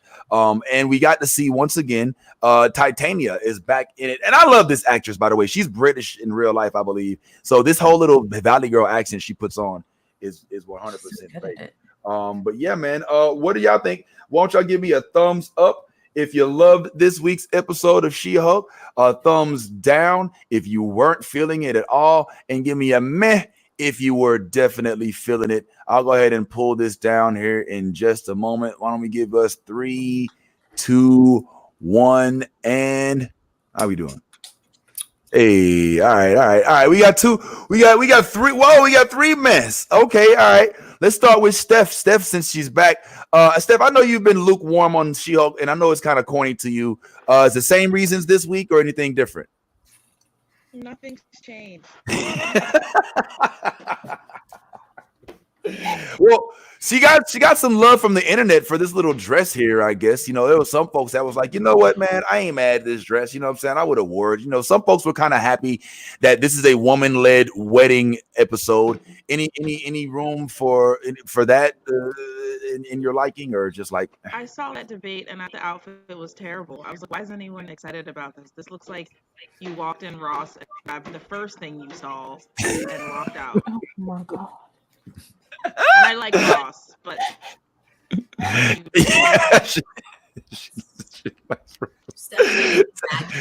Ty, I saw you was lukewarm on it too, homeboy, man. What's your hang up on it, bro? I mean, my hang up has been the same. It's been like, as a standalone, She-Hulk is not it. Like, it's just like she needs help in order for her to keep my attention. It is a comedy, and it is branded as such in the genre of comedy on Disney Plus. And I get it, but at the same time, this Marvel has a standard. Marvel has like these type of episodes. I can take one, but when you give me back-to-back episodes, I'm sure I wasn't the only person that was disappointed when they didn't see somebody show up. And I'm not necessarily saying Daredevil. I'm just saying anybody other than She-Hulk. She-Hulk, the CGI, whenever she gets on the screen and I have to look at that for too long, her movements, I'm just like, still, you guys still like, and I understand you guys did this is what production looked like on this show. But for me, I'm like, it's one of those every week. Like, I would have much rather talked about Woman King than She-Hulk. I mean, I'm just being honest. The blackness in me would have definitely much rather have spoke about that than this episode, because it wasn't really much to speak about. Okay. Hey, that's fair. Nolly, you feel the same way? Mostly because this week was like a filler episode. I liked the little cameo with Mr. Immortal, like that was cute. But the fact that was cute more so than her at the wedding and everything, this was a lot. I'm just ready for more cameos. I think cameos make the show better. But this episode definitely gave filler vibes, like they were just buying time for something. I know everyone thought we were going to get Daredevil because of the fact that we got a glimpse of his new costume in the last episode. But I mean, it was funny. It was. It just wasn't given what it's supposed to have gave. Yes, you dug it though. Yeah, I mean, it wasn't like horrible, but I mean, it was cheeky. It had its moments, you know what I'm saying? I think the best part for me was more towards like the end, and was like, the guy at the wedding that was just really trying to pursue She-Hulk, and you know what I'm saying? Like, obviously he was connected with that group that's trying to get her blood for whatever reason. So, I mean, like, there's underlining things here, I guess, that I'm more interested in than the actual, you know what I'm saying, like the series, I guess.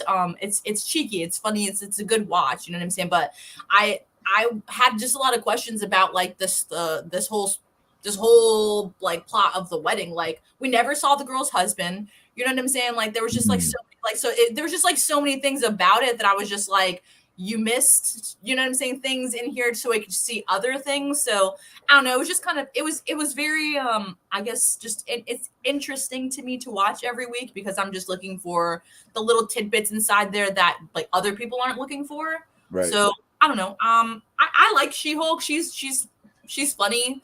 I mean, you know, curly hair gang, so obviously we're on the same team. But you know, I just think this show is just Marvel is trying to take us out of our cliche, you know, of us being stuck in the same realm of, you know, like superheroes are just one kind of way, like they're funny or they're not, you know what I'm saying. This has its, you know, serious moments, it has its funny moments, you know what I'm saying. Like I think it's very interesting to watch the different dynamics that she as a woman is trying to just like, you know, overpower, because you know like she's a very dominated woman in a man's world. So I think it's very cool that they're showing, you know, those different aspects of, you know, She-Hulk and stuff like that. But yeah, it's cheeky. Mr. Immortal, I think that this like his whole part with his wives and husband was just very interesting, you know what I mean. Like this dude literally like faked his death. He jumped out of windows and killed himself this many times to not be married, you know what I'm saying. And like I thought it was like really funny, like why the fuck did you get married, like you know what I'm saying? So and I You don't know, in just, love, yes.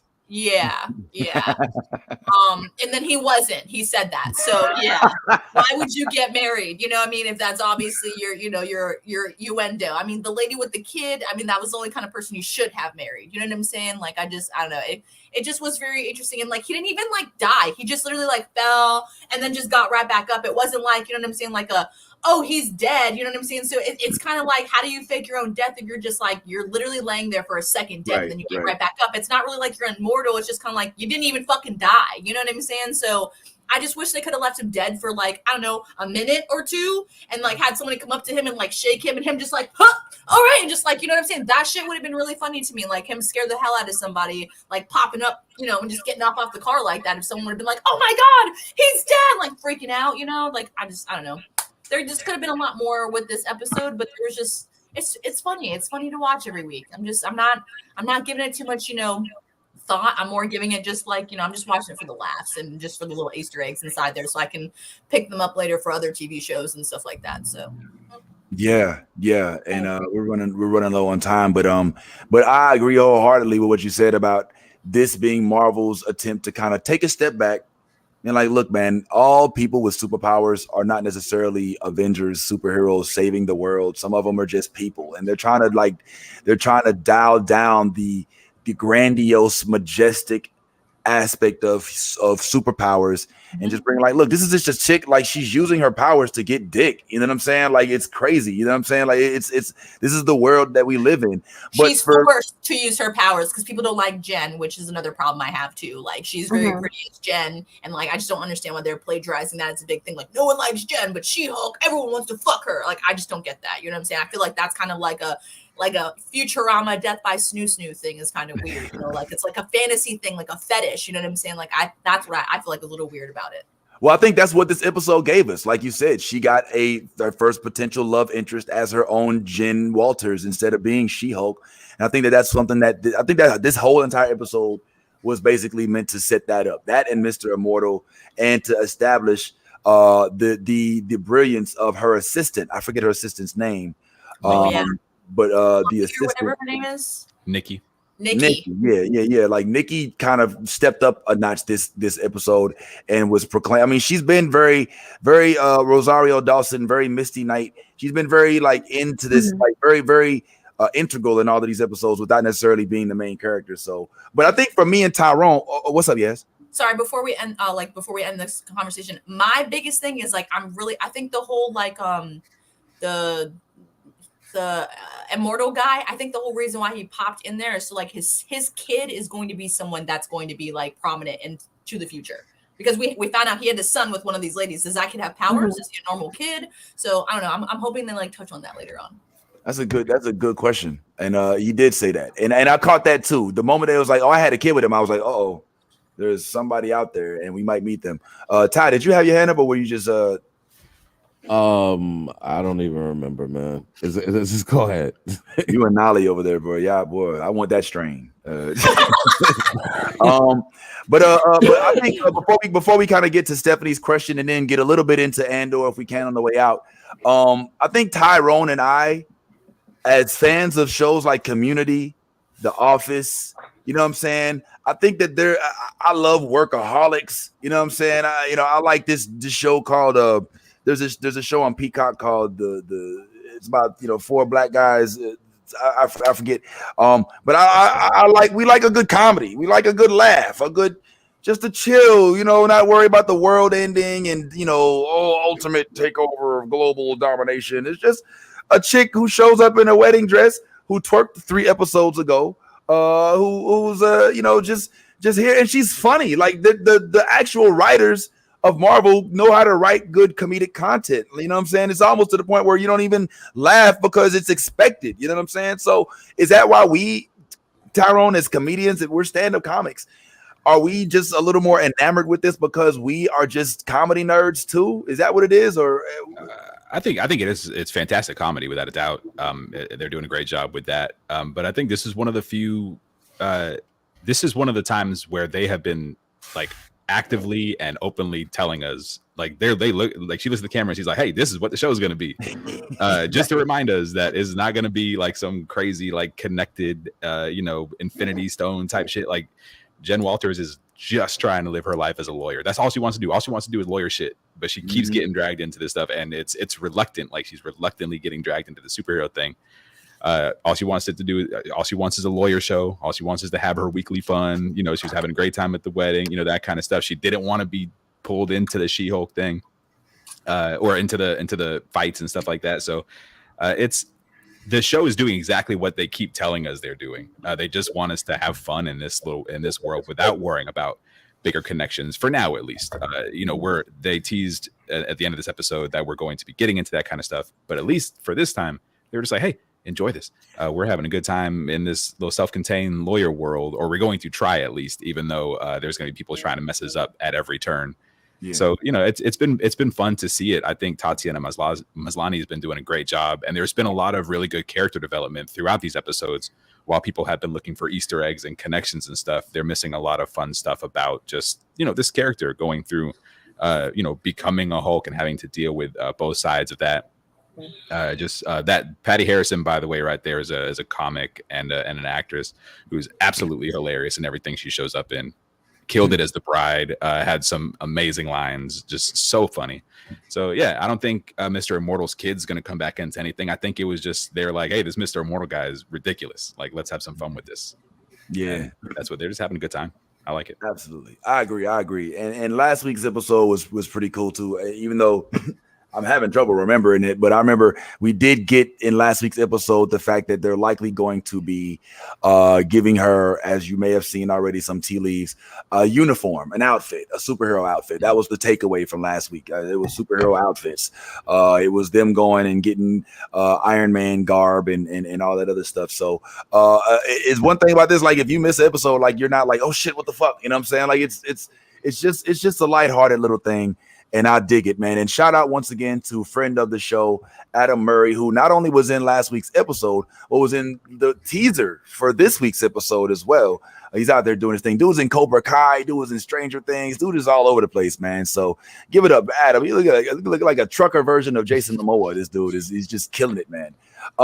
So Andor is up next. And then Stephanie raised question of the day. We're going to go ahead and close with that. Stephanie, hopefully you got your answer to your question so you can help lead us to the answers for us.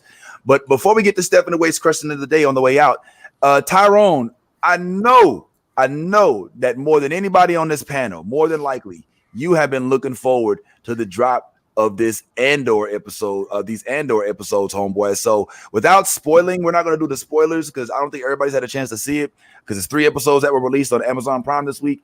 Just tell us whether or not we should look forward to enjoying or hating this show. Now, for those of y'all who don't know the track record, Tyrone loves Mandalorian, hates Boba Fett, loves Obi-Wan. Yeah, I'm Obi-Wan. Warm on Obi-Wan. So what say you about Andor, my friend? So far, I saw the first 3 episodes, thought it was great. I'll keep it brief. Great acting, great storytelling. This is a show that gets to the absolute foundation of Star Wars, which is an anti-imperialist, revolutionary rebellion kind of show, and this gets to the core of that, and I think it's better for it. Okay. So it's less fantasy, more reality based, like political type. The struggle behind the magic, so to speak, is what you're saying. It's boots on the ground. I mean, they're definitely going for a big picture, because there's it's galactic, it's huge in its scope. The Empire's huge, they're powerful and stuff. But this is very boots on the ground. This is what can you do as a normal person? What can you do as somebody who feels caught up in the machine? What can you do as somebody who sees problems? But it looks overwhelming and stuff. So this is a good revolution story. One thing I'll say, I don't think we can all comment on this, especially since we pretty much got to head out now. We only got like 5 more minutes left. The one thing I'll say in the few things that I saw is that one thing I was happy about in the first few minutes is learning that our main character is not just an all-around good guy. You know what I'm saying? Like he has, I don't want to say he's not, but he struggles to do what's right. And sometimes to do what's right, you may have to do what's wrong. And I like that. I hate the moral arc where it's I can do no wrong and blah, blah, blah. Like this dude is not afraid to do what has to be done. I'll just say that. But unfortunately, we got to wrap this up, man. So real quick, man, Stephanie, if you don't mind, if you could help refresh our memory once again on what the Steph Ray question of the day is. And if you got an answer for us, I'll go ahead and take up and then we'll go around the horn and get it from everybody.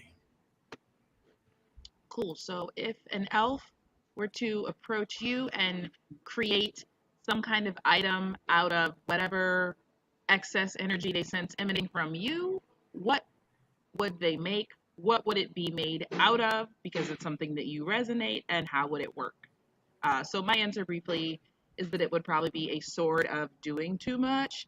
That captures me. And I think it would be very powerful. So like it would accomplish whatever you want it to do, but it's also going to cost you something. So you probably kill a dragon, but also slice off a couple of your own fingers. Very unpredictable. Oh, wow. You don't know you accomplish what you want to, but you don't know what the price is going to be because it's unwieldy. Yeah. It's sort of doing too much. Dig it. That makes sense. I'll go next, and then maybe Yaz, if you want to go after, and then we'll go to Tyrone. Then we'll hit the other side of the screen. I think that I would have a double-edged sword made out of adventure. Probably that adventure that I'll end up, like you said, hurting myself with at some point in time, doing some white people shit with, wielding. But the hilt is made out of cannabis sativa. And and we'll have fun with the other side of that.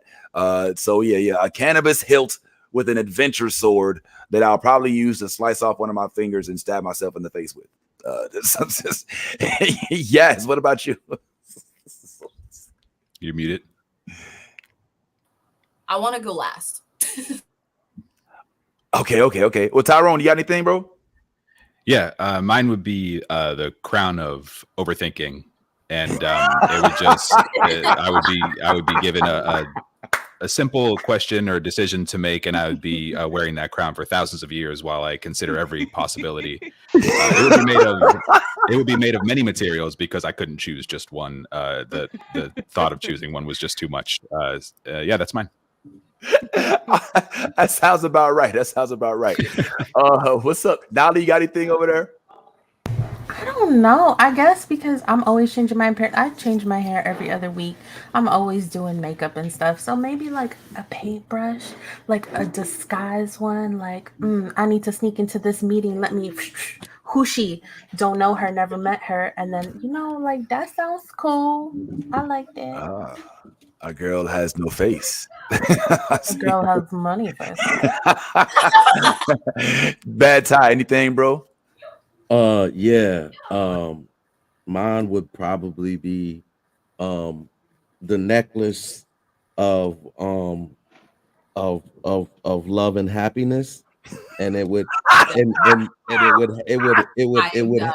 it would probably I would have the ability to project emotion onto people because I'm an emotional person. So I can make you happy, I can make you sad, with my chain of love and happiness. I would, you know what I'm saying? So that if the elf came to me, that's what he would bring me. That's what he would do. I can't, I won't, and I am not. Yeah, is anything yet? Chain. Yeah, a chain. Listen. Jacob the jeweler. Listen. The ring of power is jewelry, and it is still very formidable. So you're not wrong. If I want to be stylish in my power, let me be stylish in my power. Don't hate. You know what, Yaz? I'm gonna let you off the hook this week because you look stumped and completely perplexed. I think mine would probably be like a chameleon, because I can wear so many hats and do so many different, things. That would probably be mine, just because like I'm so adaptable to shit. You know what I'm saying? So mine would be like a chameleon. I would wear like an anklet or like a necklace or like an armband or something like that. You know what I'm saying? But that would probably be mine. I don't know. Well, we all have our own versions. Go back and watch the replay and check them out if you missed them. And make sure y'all like, subscribe, follow, and share this to your pages. We got to go ahead and get up out of here real quick. Thank y'all so much, man. Hang around for a little bit. I'm the Vince Taylor, man. I'm Vince Taylor, and appreciate y'all being here. As always, be yourself authentically. If you're not, you're being fake. And if you a geek, go ahead and let that geek flag fly. Fighter 2, I just really hate Zangief, only Ken and Ra. I find it hard to be Blanca, keep a wee ninja hanging and the uncle album banging. If you negative in energy, then stay out.